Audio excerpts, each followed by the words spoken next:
Hago un resumen un poquito de lo que venimos viendo hasta ahora. Nosotros empezamos con teoría del delito, que es la segunda parte de la materia. En teoría del delito nosotros hicimos 2 clases de presentación, que por ahí fueron clases medio inentendibles para ustedes, pero esas clases nosotros las damos con la idea introductoria de que puedan ir captando el mensaje de todo lo que venimos dando ahora. En síntesis, lo que venimos dando hasta ahora es 2 elementos de la teoría del delito, los 2 primeros elementos de la teoría del delito. Dimos acción, conducta, y vimos allí los elementos que contiene la acción y la conducta, la manifestación de la voluntad, la causalidad y el resultado. Vimos el aspecto negativo también de la conducta. Luego pasamos a la tipicidad, que quizás es el aspecto más complejo. En la tipicidad analizamos primero lo que es la tipicidad, el tipo omisivo activo, que fue lo que yo les di. Allí analizamos la parte objetiva. Primero, en la parte objetiva hicimos un doble análisis. En primer lugar vimos la tipicidad sistemática, que eso lo vieron conmigo. En la tipicidad sistemática hicimos también allí mención de los elementos que tiene la tipicidad sistemática. Básicamente vimos la acción, el resultado y el nexo de causalidad, más algunos otros elementos que tienen la tipicidad sistemática, que no todos los tipos penales tienen, que son los llamados elementos complementarios, que son circunstancias de modo, tiempo y lugar. Luego vimos también lo que llamamos nosotros tipicidad conglobante, y este resumen lo estoy haciendo un poco para que vayan cerrando un poco todo lo que fuimos viendo hasta ahora. Vimos la tipicidad conglobante siguiendo nosotros aquí la posición de Zaffaroni, porque no todos los autores siguen este esquema. En la tipicidad conglobante vimos 2 estamentos, 2 elementos que sigue Zaffaroni. En primer lugar, lo que él llama la lesividad. Allí encontrábamos 4 circunstancias puntuales: la insignificancia, el cumplimiento de un deber, las acciones fomentadas por el derecho y el acuerdo. Estas circunstancias operan como circunstancias también para analizar si son circunstancias negativas de la tipicidad. Y luego vimos la segunda parte de la tipicidad conglobante, que específicamente está dada en función de establecer o delimitar cuando el hecho puede ser atribuido a una persona desde un aspecto objetivo. Allí analizamos distintas circunstancias que hacen básicamente el análisis de la imputación, y descartamos específicamente circunstancias donde el curso causal que la persona puso en marcha para lograr un resultado no es un curso que lógicamente concluyera en ese resultado. Allí también vimos 4 circunstancias. Y allí vimos también el aporte banal o inocuo del partícipe secundario como circunstancia también de inclusión de la imputación o de exclusión de la imputación. Recuerden que yo allí les di el ejemplo del panadero y del farmacéutico. El panadero vende pan, no hace una actividad peligrosa, y el farmacéutico hace una actividad peligrosa porque si vende veneno y le advierten que ese veneno es para envenenar, él tiene allí que limitar su aporte hacia el hecho. Luego la tipicidad activa dolosa, vimos el tipo doloso, el tipo subjetivo doloso, que básicamente consiste en el dolo. Analizamos allí todo lo que es el dolo y los distintos tipos que tiene el dolo. El dolo de primer grado, el dolo de las consecuencias necesarias y el dolo eventual. Marcamos también una especie de diferencia con la culpa con representación, que es un poco lo que vamos a ver hoy más específicamente. También vemos elementos subjetivos del tipo distintos del dolo en la última parte de la clase. Bueno, en la clase del lunes ustedes ya vieron un segundo elemento de la tipicidad, y allí vimos la tipicidad omisiva. Tipicidad omisiva en su versión dolosa, tipicidad omisiva en su versión culposa al final, que no tiene mucho que ver la tipicidad culposa. La tipicidad omisiva es la que estoy analizando ahora. Ahí Lucrecia les marcó entonces en lo que es la tipicidad omisiva en su versión dolosa, cuando yo dejo de hacer algo con la intención de que ese resultado se produzca, es decir, no genero una interferencia sabiendo de que mi acción interferiría en la producción de un resultado. Así se lee el tipo omisivo. ¿Qué quiero decir con esto? Con el ejemplo clásico que damos, es la madre que deja de amamantar a su hijo, allí sabe que si no interfiere una acción, darle la teta, se va a producir el resultado, que es el resultado lesivo, la muerte del hijo. ¿Se entiende un poco? Esta es la versión de la omisión, que tiene una visión de omisión impropia, porque allí hay personas que tienen una especial obligación de protección del bien jurídico. En este caso, los padres tienen un deber de protección sobre los hijos. A veces también los hijos tienen deber de protección de los padres, sobre todo cuando los padres son mayores. Entonces, uno de los deberes de garantía surge a partir de la ley. Otro de los deberes de garantía surgen a partir de los contratos, por ejemplo, el guía de montaña. El guía de montaña que se compromete a llevar a un grupo a hacer una expedición en la montaña, tiene un deber de garantía porque se supone de que él conoce la montaña, entonces tiene un deber de garantía sobre el grupo. Obviamente que los deberes de garantía también tienen los límites que son nuestra propia intervención. Y después tenemos los delitos de omisión simple, que son delitos que puede cometer cualquiera. Son muy poquitos los delitos de omisión simple, y prácticamente habrá uno o dos modalidades típicas en nuestro Código Penal de omisión simple. Por eso los más utilizados son los de omisión impropia. Y llegamos hoy, bajo estas circunstancias, a la última clase de tipicidad, que es la llamada tipicidad culposa, o también conocida como la tipicidad imprudente. Con esto cerramos todo lo que es el segundo elemento de la teoría del delito, que es, como ustedes vieron, el elemento hoy que tiene mayores componentes. La tipicidad culposa o imprudente es otra de las variantes que tiene la tipicidad, que como todos los modelos de tipicidad tiene una versión objetiva y una versión subjetiva, que es un poco lo que vamos a analizar y a precisar hoy, analizando todos los elementos que tiene el tipo culposo. El tipo culposo es tan antiguo como el mismo saber penal, es decir, el saber penal arranca básicamente con dos modelos de responsabilidades, el modelo doloso y el modelo culposo. Estos dos modelos de tipicidades, al principio, hace 250 años, cuando se desarrolló más el sistema penal, pero siempre existieron, todo se trabajó mucho más en el modelo de la intención, el dolo. El dolo tuvo mayor proliferación y mucho más trabajo en el modelo del sistema penal, pero con todo el desarrollo que ha tenido actualmente las sociedades, con todo el desarrollo científico, con todo el desarrollo de las fábricas, con todo lo que es la globalización, con todo lo que es la modernidad y todos los problemas de la modernidad, la tipicidad culposa hoy ha cobrado una relevancia, si se quiere, extraordinaria. Es decir, que de haber sido el hijo despreciado del sistema penal, hoy pasa a ser un poco el referente del sistema penal. Por eso muchos de los modelos del delito se trabajan sobre la base del tipo imprudente.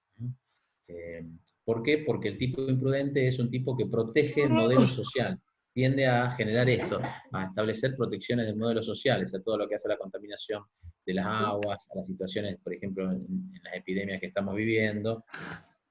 Entonces hay una fuerte proliferación de lo que es el modelo penal y el tipo culposo en especial. Esto nos marca también que se ha generado toda una explosión de lo que es el sistema penal en la creación de muchísimos tipos culposos. Esto ha dado lugar a lo que es un modelo penal de expansión, a diferencia de lo que muchos hablan de un modelo penal de reducción. O sea, por un lado nosotros vimos dentro de los modelos del sistema penal, sistemas penales con un modelo más acotado, o la pretensión del minimalismo que quiere acotar el sistema penal, pero cuando empezamos a hablar de un sistema de la modernidad, empezamos a hablar de un sistema penal en expansión, en franca expansión. Y esta expansión se va dando a través de los tipos culposos y también de los llamados tipos de peligro, porque son supuestos en los cuales se anticipa la punición. Se crea lo que se llama sistema penal preventivo. El mismo sistema penal crea figuras delictivas que tratan de anticiparse a la producción de delitos de daño. Y el sistema de la creación de tipos culposos y delitos de peligro está dado en este sentido. ¿Cómo denominamos específicamente a la tipicidad? Y muchos la denominan tipo culposo, por ejemplo en España y en Italia. Otros la denominan tipicidad imprudente o también tipicidad negligente, por ejemplo en Alemania. En Alemania se utiliza estas denominaciones alternativas justamente para evitar la confusión con lo que es culposo y culpabilidad. Culpabilidad entendida como último elemento de la teoría del delito. Entonces, se buscan denominaciones alternativas para evitar esa confusión. Pero, en realidad, tanto imprudencia como negligencia o como culpa en general son todos sinónimos. Ya vamos a ver bien que la negligencia es una forma de culpa y la imprudencia es una forma también distinta de culpa. Por eso Zaffaroni dice que esto no es relevante porque las tres formas son son sinónimos o quieren significar prácticamente lo mismo. ¿Cómo regulan los códigos penales la tipicidad culposa? Algunos tipos penales regulan la tipicidad culposa estableciendo en la parte general del código una cláusula que se llama cláusula de equivalencia o cláusula de correspondencia, en función de la cual se dice que a toda tipicidad dolosa establecida en la parte especial del código le va a corresponder un equivalente culposo que debe construirlo el juez en cada caso concreto. Quiere decir esto, según el viejo código español, por ejemplo, que tenía esta cláusula en la parte general del código, nuestro código no lo tiene, que el homicidio, por ejemplo, en nuestro artículo 79, que dice el que matare a otro, no tendríamos nosotros un diseño culposo, entonces el juez tendría que generar un diseño culposo equivalente al doloso. El juez tendría que construir la figura desde esta perspectiva. Esta visión, a poco que la analicen, generaría o genera, sin lugar a dudas, algunas colisiones con el principio de legalidad, justamente porque hay una construcción, por más que esté autorizada por el legislador, hay una construcción judicial del tipo penal. Por más que la ley lo autorice, es el juez el que construye el tipo penal. Y esto genera también la inconveniencia de que todas las tipicidades dolosas de la parte especial del código tienen un equivalente culposo. Entonces tenemos tantas tipicidades dolosas como tipicidades culposas reguladas en el código. El código argentino creemos que ha sido más sensato, más puntual en este aspecto, porque ha generado un sistema de tipicidades culposas en la parte especial. Es decir, que al lado de cada delito doloso, el legislador, cuando entendió que correspondía, estableció una tipicidad culposa. No para todos los delitos, sino para algunos delitos. Y esto parece mucho más lógico. Así, por ejemplo, el delito de lesiones tiene su versión culposa. El delito de lesiones está contemplado en el artículo 89 del Código Penal, lesiones leves, 90, 91, graves y gravísimas, y tiene una versión culposa en el artículo 94. El homicidio también, artículo 79, el homicidio doloso, artículo 84, el homicidio culposo. Es decir, nuestro código no tiene ninguna cláusula general, en la parte general del código, no tiene esa cláusula de equivalencia, sino que cada tipicidad culposa está regulada en la parte especial. Tenemos lo que se llama números clausus. Hay una cantidad determinada de tipicidades culposas. El legislador dijo, a algunos delitos sí tiene una versión culposa. Y esto también es importante remarcarlo porque no es posible que todos los delitos tengan una visión o una versión culposa. Por ejemplo, el robo. ¿Me puedo representar el robo en una situación de imprudencia? ¿Puedo robar con imprudencia? No. ¿Puedo cometer una estafa en forma imprudente? No. Son delitos que se perciben solo y únicamente en su versión dolosa. Por eso es bastante más acertada la versión que tiene nuestro Código Penal de establecer tipicidades culposas solo y únicamente para algunos delitos y directamente en la parte especial. Además de ser más respetuoso del principio de legalidad. Tercer tema. ¿Cuál es el fundamento de punibilidad de la tipicidad culposa? ¿Por qué se castiga la tipicidad culposa? En la tipicidad dolosa se castiga el hecho porque justamente la persona se dispone a cometer un fin que es lesivo para el bien jurídico. Pero en la tipicidad imprudente, esa finalidad no existe.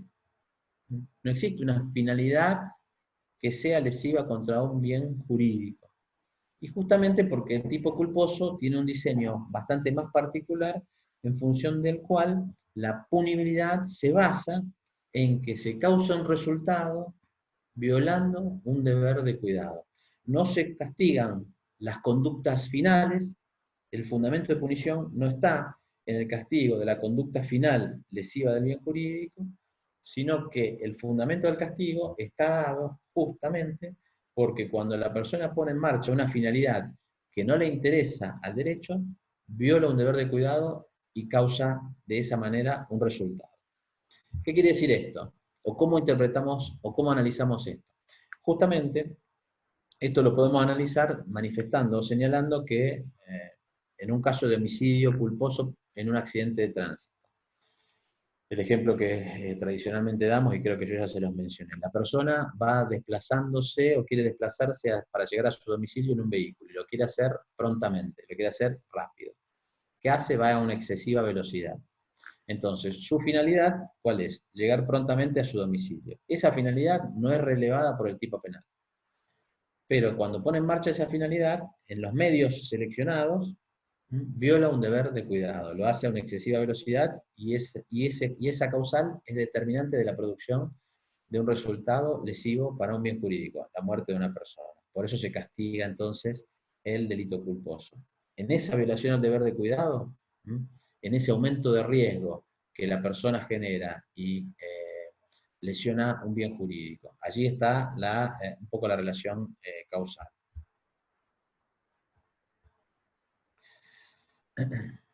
Entonces vamos a ir viendo que el tipo culposo, también como el tipo omisivo, tiene varios elementos. Tiene la acción, tiene el resultado, tiene, aquí agregamos otro elemento, la violación al deber de cuidado. Vamos a analizar entonces la violación al deber de cuidado, cómo se viola un deber de cuidado, y el nexo de conexión. Nexo de conexión. ¿Cómo conecto la violación del deber de cuidado con el resultado lesivo? Por eso se llama nexo de conexión. No es nexo de causalidad, sino es nexo de conexión. ¿Cómo conecto la violación al deber de cuidado con el resultado? Esta violación al deber de cuidado, y lo vamos a analizar, tiene que haber sido determinante de la causación del resultado. Para dar un ejemplo ligero ahora, si una persona va a 80 kilómetros de velocidad con su vehículo, y un suicida se tira abajo del vehículo. ¿Está violando un deber de cuidado? Sí, está violando un deber de cuidado. ¿Cuál es la violación del deber de cuidado? Que va a una excesiva velocidad. Esa violación del deber de cuidado, segunda pregunta que nos vamos a hacer, ¿es determinante del resultado de la muerte? No. No hay responsabilidad culposa. En cambio, si una persona va a cruzar la calle y esta va a 80 km por hora, y lo choca, y lo pisa, y lo mata, allí hay un resultado lesivo y hay una violación del deber de cuidado y la excesiva velocidad en su vehículo. ¿Esta violación del deber de cuidado es la conexión, la causa determinante del resultado? Sí. En ese caso sí habrá responsabilidad culposa. Ahora lo vamos a ir analizando. Pero un poco así se va analizando el delito culposo. Como ven, y no me voy a meter mucho en esto porque por ahí es medio complejo, la cuestión de la finalidad, ¿se acuerdan que yo se los mencioné y que era una de las cuestiones que había insertado Belsen?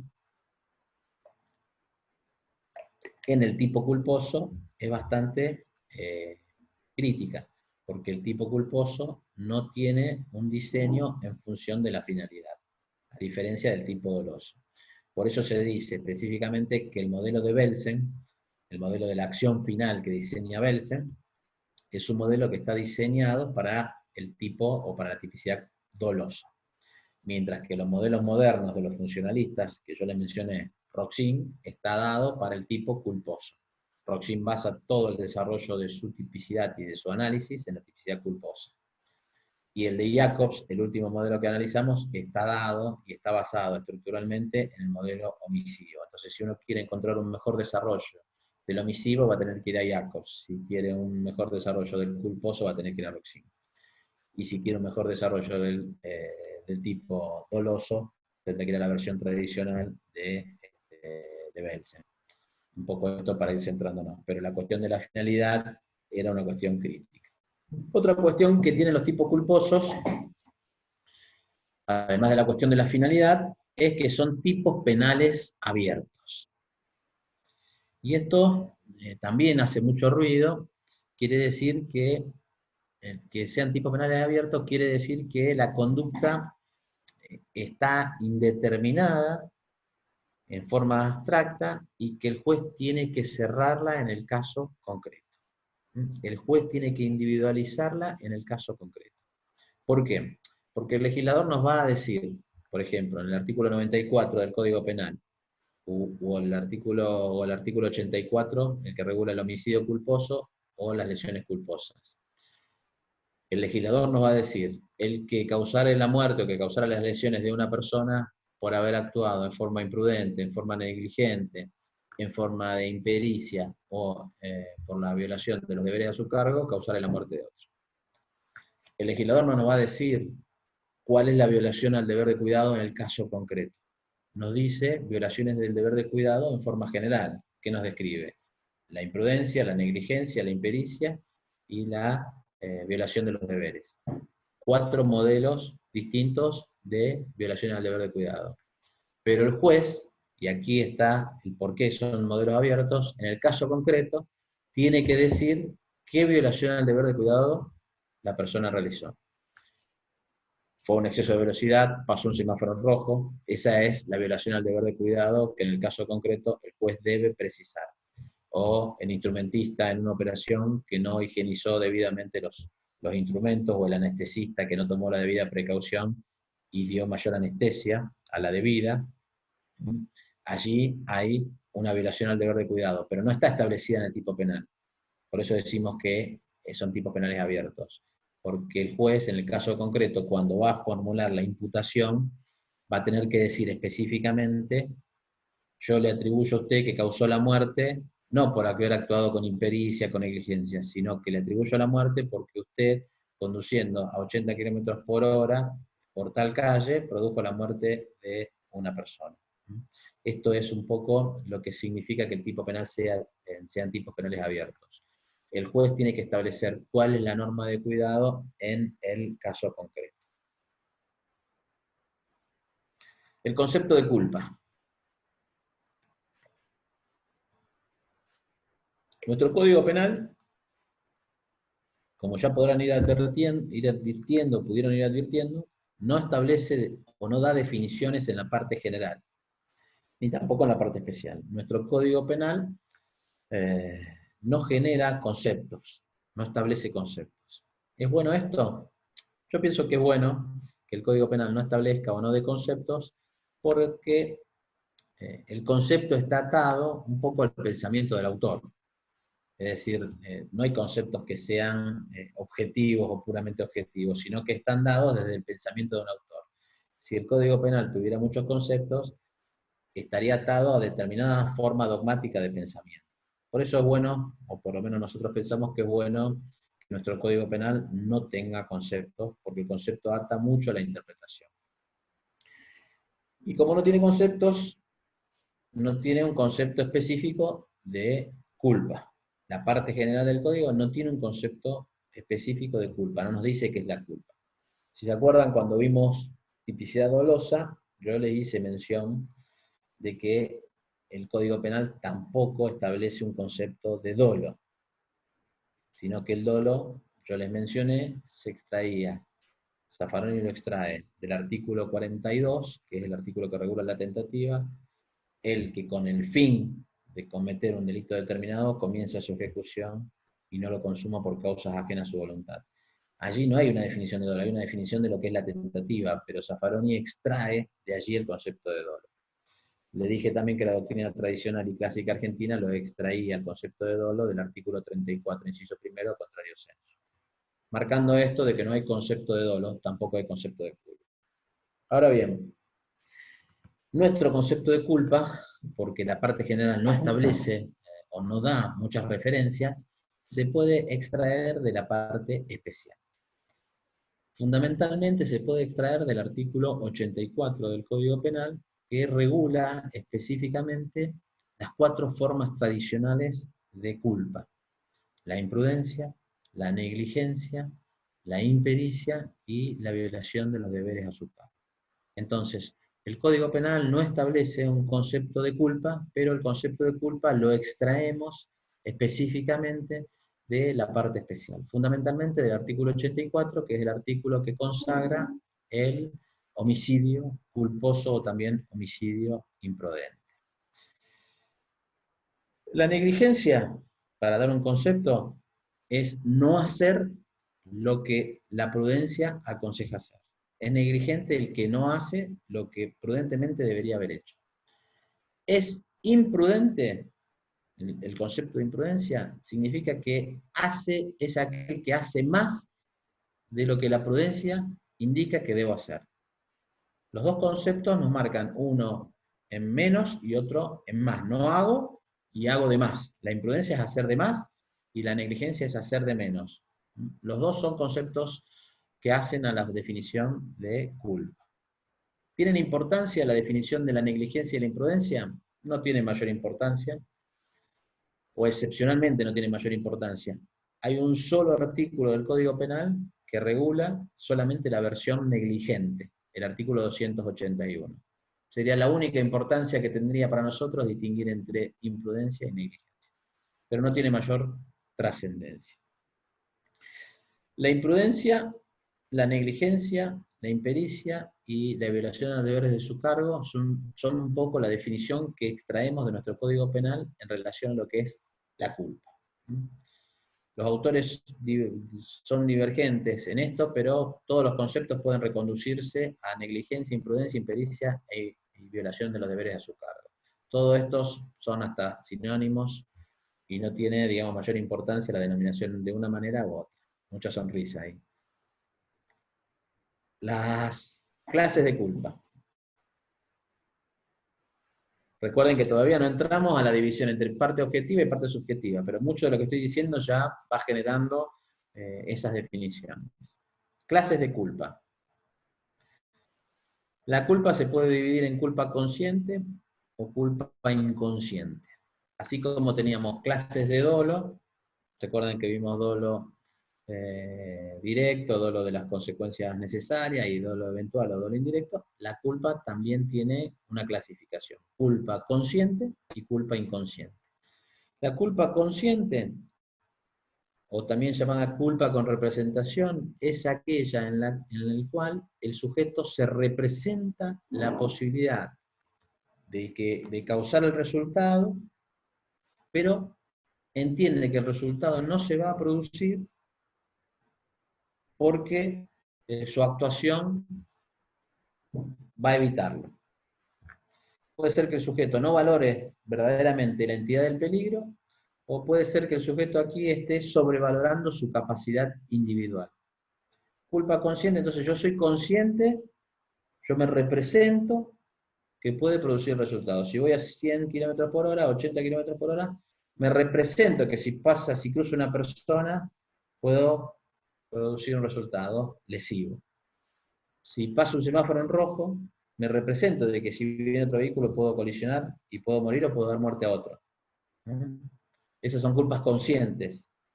Pero, ¿qué pasa? ¿Yo creo que el resultado va a producirse? No. Entiendo que el resultado no se va a producir porque por mi pericia, por mi habilidad, lo voy a evitar. Esta culpa consciente o culpa con representación tiene límites muy finos, muy gris, con el dolo eventual.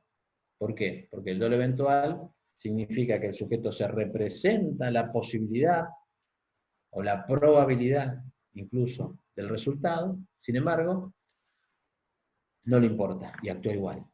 Por eso decimos que allí hay dolo, hay intención de causar el daño, el sujeto no le importa. En la culpa no.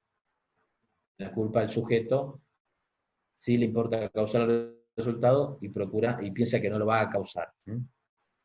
Mientras en los casos de culpa inconsciente o sin representación, son los casos en los cuales el sujeto no se representa ni siquiera la posibilidad del resultado. Entonces, aquí hay hasta una menor posibilidad de importancia, porque el sujeto ni siquiera se representa la posibilidad del resultado. Los casos, por cierto, de culpa inconsciente son la menor cantidad de casos que observamos. La mayor cantidad de casos de culpa consciente, de culpa, son los casos de culpa consciente. ¿Cuál es más grave? Nuestro Código Penal no establece diferencias, pero la pregunta es, ¿cuál es más grave, la culpa consciente o la culpa inconsciente? Tradicionalmente se dice que la culpa consciente es una culpa más grave que la culpa inconsciente. Sin embargo, desde lo técnico ni desde lo político criminal parece razonable esta conclusión, porque a veces no ponerme a pensar en el peligro que puedo generar parecería más grave que haber pensado el peligro y haber pensado que yo iba a neutralizar ese peligro. ¿Se entiende? Entonces, no es que siempre la culpa consciente sea más grave que la culpa inconsciente. Repito, nuestro código no establece esta diferencia, esta es una diferencia más dogmática, que sirve para interpretar los delitos, pero está claro también que el código no establece específicamente este tipo de responsabilidades. Aquí faltan 6 minutos, me va a tomar bastante más de 20. Continuamos después, Jorgelina, si no sigue si no podemos seguir directamente, 5 minutitos y programar de nuevo la reunión. Para algunos autores es más grave la consciente, lo repito, pero no tiene esto mucha más significación. Incluso para la doctrina causalista, históricamente, los delitos de culpa inconsciente ni siquiera deberían haber sido delitos de la parte del derecho penal. Es decir, que desde esa visión se consideraban que tenían menor valor y eran menos importantes que los delitos de culpa inconsciente. Hoy, modernamente, la discusión está dada entre lo que se llama culpa temeraria y culpa no temeraria. Culpa grave y culpa no grave. Es decir, que también tampoco específicamente esto estaba regulado desde el inicio en nuestro Código Penal, pero modernamente el Código Penal sí estableció estos criterios y los códigos más modernos sí traen una distinción de culpa entre lo que es culpa grave y culpa no grave, culpa temeraria y culpa no temeraria. Esta distinción sí es más importante porque nos es útil, nos es valiosa para cuantificar la pena. La culpa temeraria es midiendo la actuación de la persona en relación a la entidad de la violación al deber de cuidado. Mientras la culpa no temeraria, y es una culpa menos grave, significa de que la violación al deber de cuidado es de menor entidad.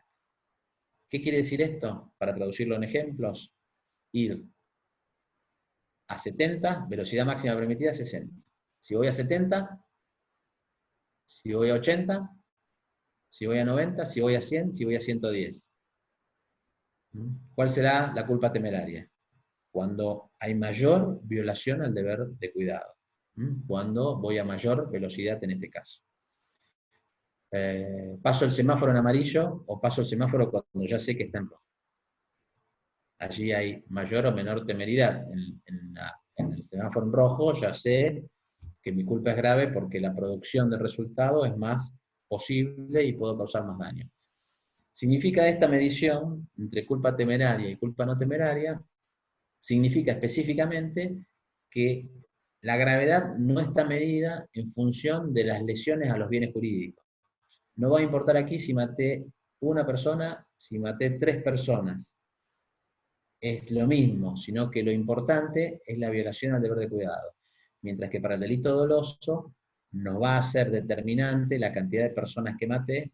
Para el delito culposo, para el delito imprudente, lo que va a determinar la gravedad de la culpa es, sin lugar a dudas, la temeridad de la culpa, la entidad para decirlo de alguna manera, de la violación al deber de cuidado. Nuestro Código Penal hoy establece estos grados de culpa temeraria porque fueron sancionados no hace mucho tiempo el artículo 84 bis y el artículo 94 bis, que establecen clases de culpa temeraria. El alcohol, las velocidades excesivas, el no dar socorro a la persona en forma posterior al hecho, es decir, se establecen cuando la actuación del sujeto en la causación de un resultado lesivo en la conducción de tránsito es más grave, de mayor entidad, culpa temeraria.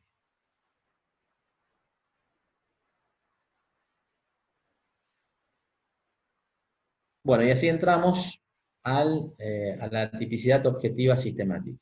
Ahora vamos a analizar entonces la tipicidad culposa, básicamente desde el tipo objetivo y el tipo subjetivo. Seguimos nosotros el mismo modelo, aquí seguimos a Zaffaroni.